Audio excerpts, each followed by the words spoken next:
Health topic હશે. આપણે સવારે આજે દેશી ઘી વિશે વાત કરી કે દેશી ઘી સારું છે, ગાયનું ઘી ઘણું સારું છે, બધી વસ્તુ બનાવો, બધી ઘીમાં બનાવો, ઘીનું પ્રમાણ વધારે હોય તો સારું, એવી બધી આપણી માન્યતાઓ હોય છે.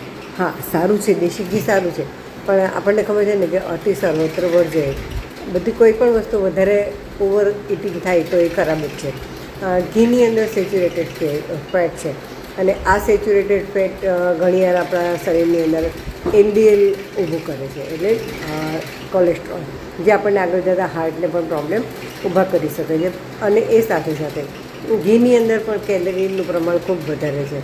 એટલે 1 ગ્રામ ઘીની અંદર 9 કેલરી હોય. તો આપણે વિચારી જોઈએ કે આપણે જ્યારે ઘી પણ વધારે ખાઈએ છીએ અને તેલ પણ વધારે ખાઈએ છીએ ત્યારે આપણે બોડીમાં અનનેસેસરી કેલરી ખૂબ વધારે હોય છે. હા, ઘી છે એ આપણને પાચનમાં હેલ્પ થાય છે. ઘીની અંદર ફેટ સોલ્યુબલ વિટામિન્સ હોય છે, એ ઘીને કારણે આપણા બોડીમાં વધારે સારી રીતે એબ્ઝોર્બ થાય છે.